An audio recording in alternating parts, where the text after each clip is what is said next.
جب اللہ کو کسی انسان کا سجدہ کرنا پسند آ جاتا ہے تب وہ خود ایسے اسباب بناتا ہے کہ انسان سجدہ کرنے پر مجبور ہو جاتا ہے، اور اگر اس چیز کا خیال اللہ آپ کے دل سے نہیں نکال رہا جسے آپ بھولنا چاہتے ہیں تو سمجھ جائیں کہ وہ آپ سے اس خیال کے ذریعے رابطہ بحال رکھنا چاہتا ہے۔ کچھ دروازے یا کچھ راہیں جب اللہ بند کر دیتا ہے تو ہمیں لگتا ہے جیسے وہ ہمیں سزا دے رہا ہے، ہماری دعا نہیں سن رہا، جو ہمیں چاہیے وہ نہیں سمجھ رہا، جبکہ کچھ راستے ہماری ہی بہتری کے لیے بند کیے جاتے ہیں، کیونکہ آگے جا کر ان سے ہمیں زیادہ تکلیف ملتی ہے۔ یہ سزا نہیں ہے، بلکہ یہ تو اللہ کی محبت ہے، حفاظت ہے، کیونکہ وہ ہمیں مسلسل تکلیف میں نہیں دیکھ سکتا۔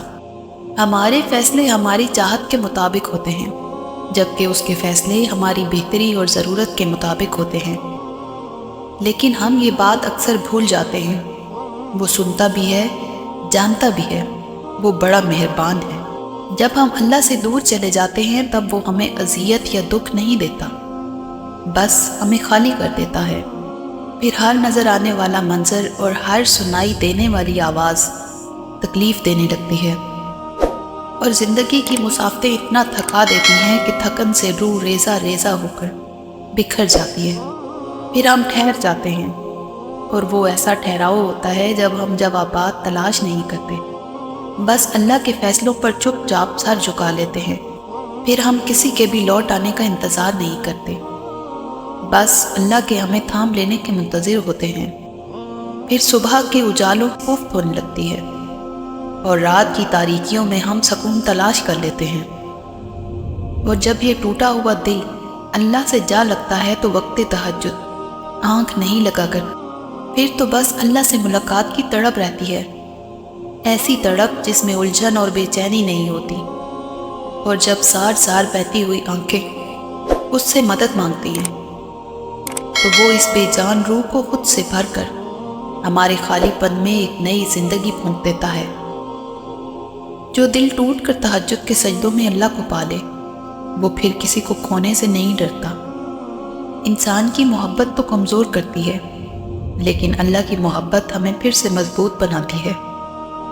بہت نڈر جو دن کی رونقوں میں کھو جائیں، انہیں رات کی تنہائیوں میں مانگی گئی دعائیں واپس لے آتی ہیں۔ تمہاری روتی آنکھیں دیکھ کر اللہ کوئی نہ کوئی راستہ ضرور نکال دے گا۔ جو دعا ابھی تک قبول نہیں ہوئی ہے اس کا مطلب ہرگز یہ نہیں کہ وہ کبھی قبول نہیں ہوگی۔ جس پکار کا جواب ابھی تک نہیں دیا گیا ہے، مایوس نہ ہونا کہ اس پکار کو کبھی سنا نہیں جائے گا۔ وہ جانتا ہے تمہارے سجدے میں قرب کی انتہا کی پکار اور اس کے بعد لیا جانے والا اگلا سانس۔ وہ اپنے بندے کی تڑپ اور تکلیف کو کبھی ضائع نہیں کرتا۔ جو ناممکن ہو تمہاری تڑپ کو دیکھتے ہوئے اسے ممکن بنا دیتا ہے۔ تمہارے گرتے آنسو اور بے بسی کو ہی تمہاری دعاؤں کی قبولیت کا ذریعہ بناتا ہے۔ تمہاری وہ تڑپ ہی تو ہوتی ہے جو اس کے غیب کے خزانوں سے فوراً سے تمہاری دعائیں قبول کروا دیتی ہے۔ کبھی کبھی وہ دعاؤں کی قبولیت میں بہت وقت لگا دیتا ہے کہ میرے بندے کو مجھ پر یقین ہے یا وہ مایوس ہو گیا ہے۔ وہ تو اتنا رحمان ہے کہ جب مانگنے والا اس سے مانگتا ہے تو اسے شرم آتی ہے اس کی جولی خالی بھیجتے ہوئے، تو جو زخمی دل اور آنسوؤں سے بھیگی آنکھیں اس کے در پر لے کر جائے وہ اس جولی کو بھلا کیسے نظر انداز کر سکتا ہے۔ وہ اپنے بندے کی تڑپ اور تکلیف کبھی ضائع نہیں کرتا۔ میرا اللہ اتنا پیار کرنے والا اور مہربان ہے۔ ہماری زندگی میں آنے والی اور ہونے والی ہر چیز میں اللہ کی مصلحت ہے۔ کسی کا زندگی میں آنا یا چلے جانا، راتوں کو اٹھ اٹھ کر رونا یا چین کی نیند سو جانا، ایک لمحے میں ہزاروں یادوں کا بننا اور اگلے ہی لمحے میں ان تمام یادوں کا بکھر جانا، یہ سب اللہ کی رضا سے ہے۔ اللہ جانتا ہے کہ میرا یہ بندہ میری جانب ایک آواز پر آئے گا اور اس بندے کو مجھے تھوڑی سختی سے اپنی طرف لانا ہوگا۔